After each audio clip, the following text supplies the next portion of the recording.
Kita lanjut bahas spoiler The Great Ruler episode 180. Oke lah, gak usah banyak mang-ming-mang, kita langsung masuk aja ke pembahasan.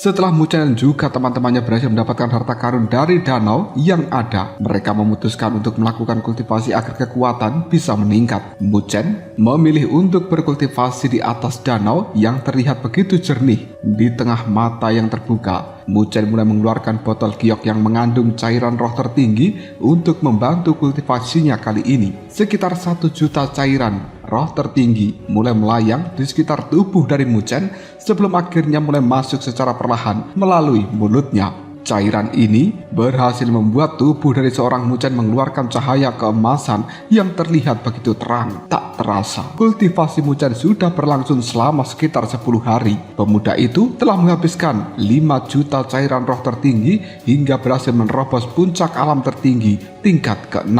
Selama waktu itu juga dia mencoba memanfaatkan kekuatan penyelidikan mata pemusnahan untuk menyelidiki keberadaan dari Phoenix kuno. Namun karena wilayah dan juga penghalang yang begitu banyak, dirinya hanya berhasil melihat samar-samar. Namun Muchen tidak langsung menyerah dengan hal ini dan memilih untuk kembali mengaktifkan kekuatan mata pemusnahan di sekitar makam 10.000 binatang.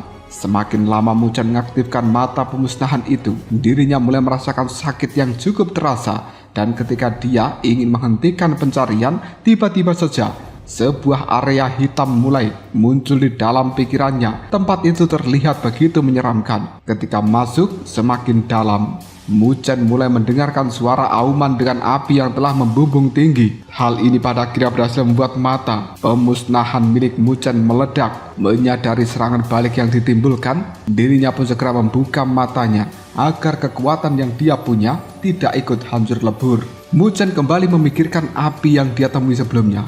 Api itu terlihat begitu mirip dengan api keabadian, namun auman yang ada terdengar seperti milik dari burung Phoenix. Dia mulai yakin jika tempat itu pasti disebut sebagai kedalaman makam 10.000 binatang. Melihat hal ini, di sekitar tempat Muchen itu terdapat begitu banyak roh binatang yang jauh lebih kuat daripada yang mereka temui sebelumnya sedang berlalu lalang. Namun yang membuat Muchen lebih terkejut adalah kemunculan sosok dari Ji Hongwu dan juga Bai Bin dari klan Phoenix Merah.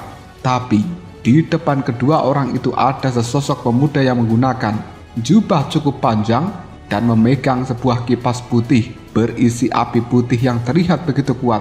Melihat arah yang ada, Muchen yakin jika di tempat yang telah dituju pasti berisi tubuh dari Phoenix kuno yang sedang mereka cari. Dan pemuda berjubah panjang yang memegang kipas itu tak lain adalah Bai Ming. Setelah sepenuhnya sadar, Muchen berkumpul dengan yang lainnya. Mereka yang melihat adanya cairan merah di dahi dari seorang Muchen mulai bertanya tentang apa yang telah terjadi pada dirinya. Karena tak ingin menyembunyikan apa yang dirinya ketahui, Muchen segera menceritakan seluruh apa yang telah dia lihat dan juga temui selama kurun waktu 10 hari ini.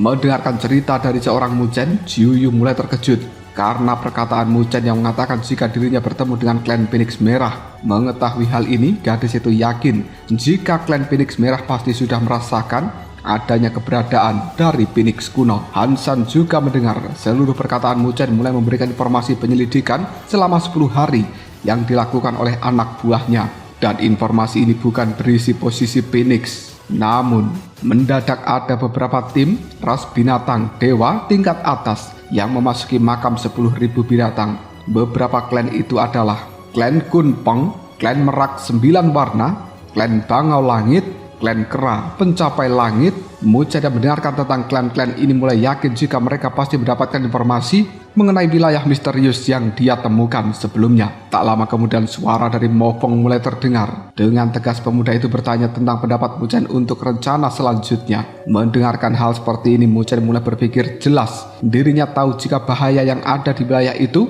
melebihi tempatnya saat ini berpijak. Apapun bahaya yang ada, dirinya harus tetap pergi untuk membantu Jiuyu menemukan jejak Phoenix kuno tersebut.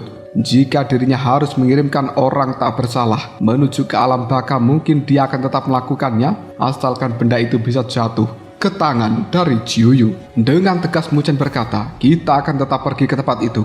Saudara Han San, jika kau masih memiliki urusan lain, maka kita mungkin bisa berpisah sampai di sini saja. Han San yang mendengarkan hal seperti ini jelas tidak mau. Dia akan berusaha sebisa mungkin untuk membantu Mu Chen menghadapi rintangan yang ada. Mendengarkan kesungguhan ini, Mu Chen jelas terkejut. Dia tak menyangka jika Han San akan rela berkorban untuk membantunya menghadapi para ras binatang dewa tertinggi yang lain. Dengan bantuan klan dari Han San, Mu Chen yakin jika kekuatan klan 9 Nether pasti akan jauh lebih kuat daripada sebelumnya. Dengan lambaian tangan, Mu Chen segera mengajak semua orang untuk pergi, dan dirinya juga meminta mengumpulkan informasi mengenai tempat itu selama perjalanan berlangsung. Tidak terasa, perjalanan sudah memakan waktu hampir 2 hari. Setelah itu juga, Mu Chen dan juga kelompoknya tidak menghadapi kendala tentang kedatangan roh binatang karena bantuan mata pemusnahan yang ada di dahi dari seorang Mu Chen yang sebelumnya Mu Chen dapatkan di danau pada saat itu.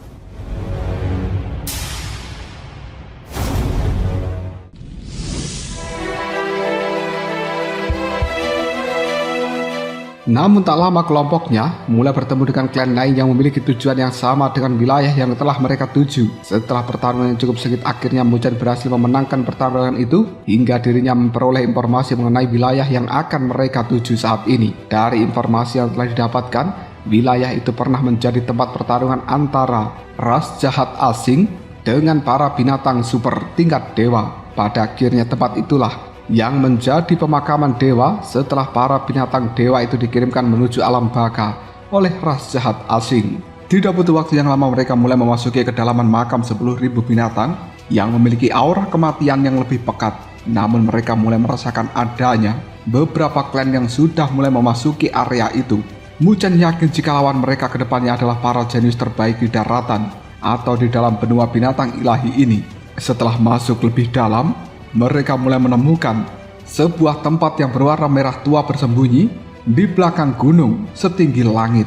Mu Chen yakin jika tempat berwarna merah tua itu pasti berasal dari cairan merah para makhluk super pada saat itu. Di bawah perlindungan roh naga dan juga Phoenix, dia mulai merasakan tekanan yang membuat nafasnya menjadi sesak. Di tengah-tengah dari tempat itu berdiri 10 pilar yang telah menjulang tinggi ke langit, mulai memperlihatkan isi aura kematian berwarna merah yang terperangkap di dalamnya. Pilar-pilar ini bahkan membuat aura kematian abu-abu hitam dari luar tidak bisa masuk sedikit pun. Namun siapa sangka setelah Mu Chen menggunakan bantuan mata kepunahan, dirinya melihat jika pilar itu sebenarnya terbuat dari tulang putih keabu-abuan. Jiuyu yang melihat keadaan ini juga bertanya pada Mu Chen, apakah ini yang dinamakan pemakaman ilahi? Mendengarkan pertanyaan tersebut, Mu Chen menjawab dengan tegas jika tempat yang mereka lihat di depan sana memanglah pemakaman ilahi. Tak lama kemudian Mu Chen mulai mengedarkan pandangannya. Dia mengajak pada yang lainnya untuk menuju ke tempat batu tertinggi di mana klan lain berkumpul. Dia ingin mengorek informasi yang jelas lebih banyak dari tim yang sudah datang terlebih dahulu. Ketika sampai di atas dari batu besar itu, Mu Chen bisa melihat adanya sekelompok klan yang sedang bermeditasi dengan kekuatan yang begitu luar biasa. Namun kelompok yang lebih menarik perhatian dari seorang Mu Chen adalah kelompok dari orang-orang yang memiliki pupil mata berwarna-warni yang telah dipimpin oleh seorang gadis yang sangat cantik.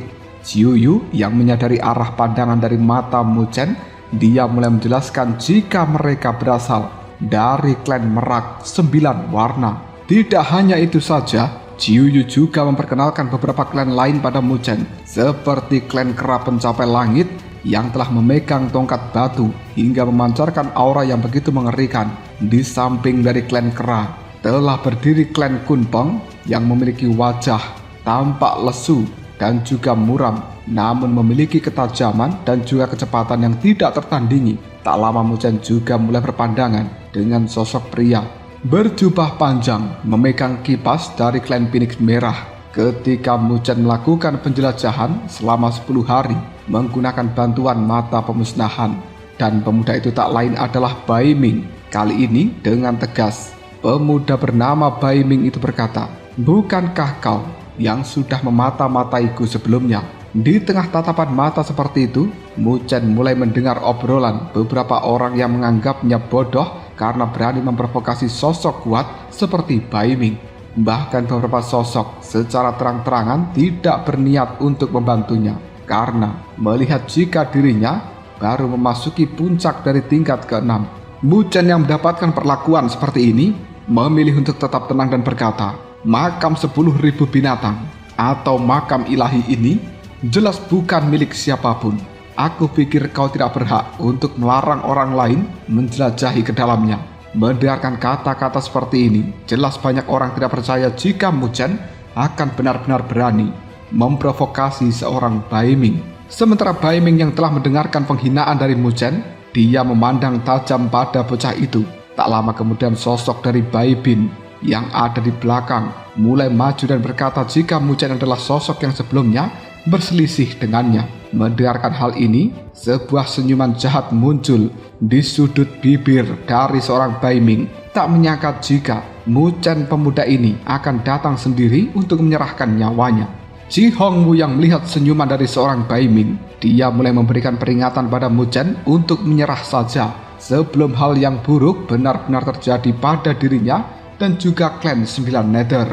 Mu Chen yang mendengarkan hal seperti ini mulai tahu jika gadis itu sebenarnya memiliki sikap yang baik. Namun sayang, nasihat itu tidak dirinya pakai karena dia jelas tidak memiliki niat untuk mundur. Ji Hongwu yang mendengarkan ucapan dari seorang Mu Chen jelas terkejut.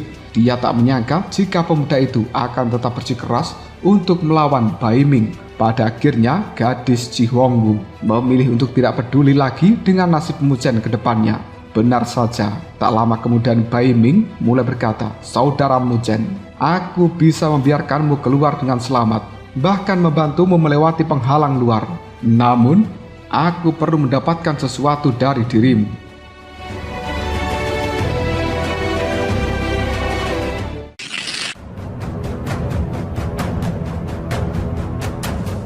Mu Chen yang mendengarkan ucapan dari seorang Bai Ming paham jika pemuda itu pasti menginginkan simbol roh naga dan juga binik sejati yang bersemayam di dalam tubuh Mu Chen. Karena dengan bantuan benda itu, maka tubuh Bai Ming akan menjadi lebih kuat dalam hitungan menit.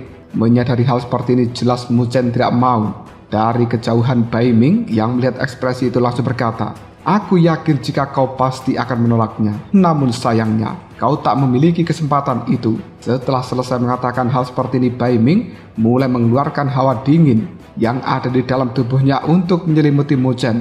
Menyadari serangan itu, Han San dan juga Jiu Yu mulai memasang sikap waspada dan mengeluarkan energi pertahanan untuk membantu Mu Chen melawan seorang Bai Ming. Tapi dengan berani Mu Chen memilih untuk maju sendirian tanpa pertahanan apapun. Hal ini jelas membuat banyak orang terheran-heran dengan keputusan yang telah diambil oleh Mu Chen dari klan 9 Nether.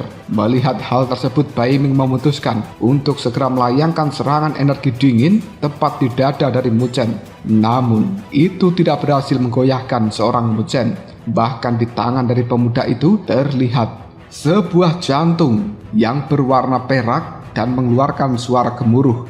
Melihat kemunculan dari jantung perak, tak ada orang yang berani meremehkannya lagi. Mereka jelas bisa merasakan jika benda itu memiliki kekuatan yang begitu mengerikan. Bai Ming yang melihat kemunculan jantung dari binatang penelan petir mulai memandang tidak percaya. Dia bisa merasakan jika kekuatan yang ada di dalam jantung itu terlihat begitu berbahaya. Namun sekarang dia jelas tak bisa mundur dari pertempuran yang sudah dirinya mulai. Dengan hawa dingin yang sudah mencapai puncaknya, Bai Ming memutuskan untuk segera melayangkan serangan pada Mu Chen. Tak butuh waktu yang lama, serangan itu sudah semakin mendekati pihak dari Mu Chen. Tapi hal ini harus digagalkan karena kemunculan serangan dari seorang wanita cantik yang berasal dari klan Merak 9 Warna. Gadis cantik itu dengan tegas berkata, "Saudara Bai Ming, tempat ini adalah pintu utama untuk masuk ke dalam makam ilahi. Jika sampai pintu ini rusak, apakah kau bisa mengganti seluruh kerugian yang ada?" Mendengarkan kata-kata dari gadis cantik itu,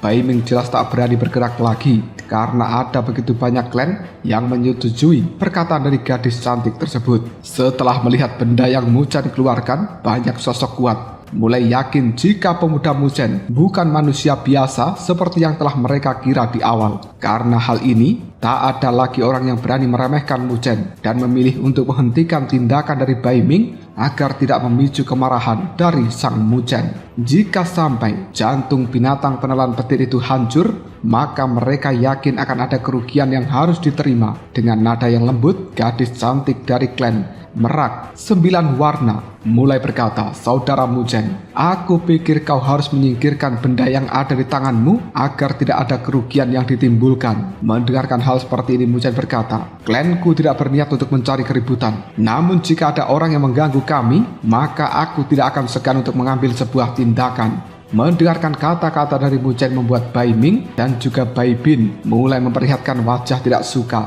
Bahkan Bai Ming dengan terang-terangan tetap melayangkan tatapan mata tajam ke arah Muchen dan dirinya yakin jika benda yang ada di tangan dari Muchen pasti memiliki sebuah kelemahan tentang banyaknya pemakaian.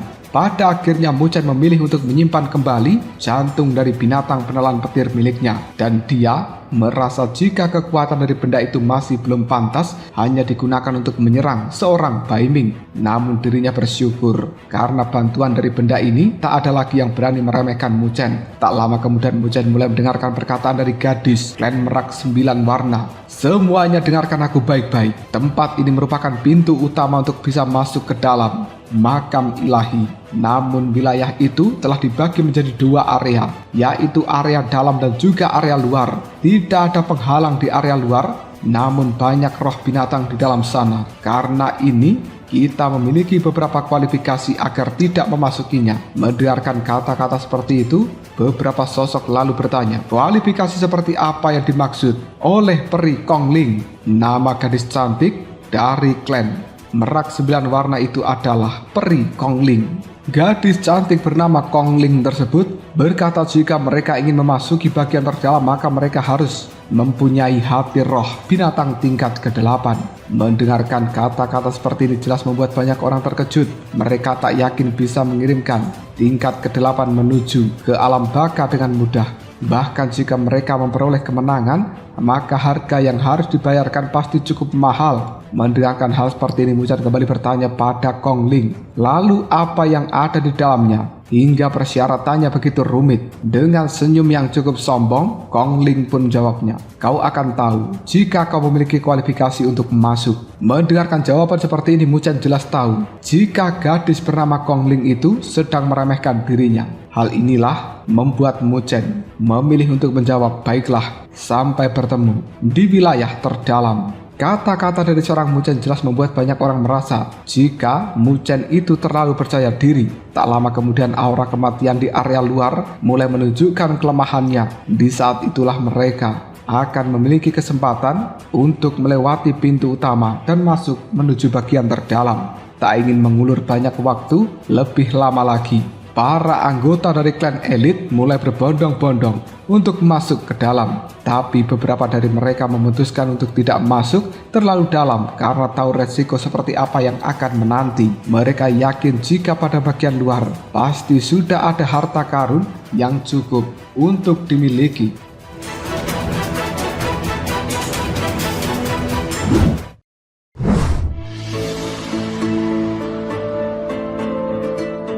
Setelah melihat kepergian para kalangan atas itu, Muchen segera mengalihkan pandangan matanya pada Han San. Dirinya ragu setelah menyinggung Bai Ming, apakah Han San masih mau untuk ikut bersamanya atau tidak. Han San yang mengetahui isi pikiran dari Muchen mulai berkata jika dirinya tetap akan mengikuti Muchen masuk untuk bisa mendapatkan esensi dari Phoenix kuno. Tidak ingin menyia-nyiakan sebuah kesempatan yang ada, mereka kemudian mulai berubah menjadi seberkas cahaya menuju ke bagian dalam dari makam ilahi. Ketika sudah berhasil masuk, aura kematian berwarna merah terasa lebih kuat daripada yang ada di luar. Merasakan hal seperti ini, Muchen mengutuskan untuk kelompoknya agar kembali menyalakan api pengusir kematian. Namun siapa sangka karena aura yang begitu kuat, api ini tak bisa menghilangkan rasa dingin yang ada. Muchen yakin jika aura dingin ini juga akan berdampak pada melemahnya energi spiritual di dalam diri mereka. Jiu Yu yang menyadari akan hal itu mulai khawatir jika mereka bertemu dengan banyak roh binatang kelas tinggi dengan melemahnya kekuatan spiritual di dalam tubuh, mungkin para binatang itu juga akan sulit untuk diatasi. Karena hal inilah Jiuyu meminta pada Muzhen untuk menggunakan mata pemusnahan demi bisa melihat kondisi dari tempat sekitar. Mendengarkan perintah dari seorang Jiuyu, Muzhen hanya menganggukkan kepalanya sebelum akhirnya dia mencoba mengaktifkan mata pemusnahan tersebut. Muzhen berkata jika memang ada kendala karena aura kematian di dalam tempat ini begitu kuat sehingga membatasi pandangan dari mata pemusnahan, namun dirinya akan terus mencoba untuk memaksimalkannya. Mendengarkan hal seperti ini, Jiuyu kembali memutuskan untuk mengikuti kemana arah Muzhen pergi. Mereka harus segera menemukan keberadaan roh binatang tingkat ke-8 itu agar segera bisa memasuki bagian inti dari makam ilahi.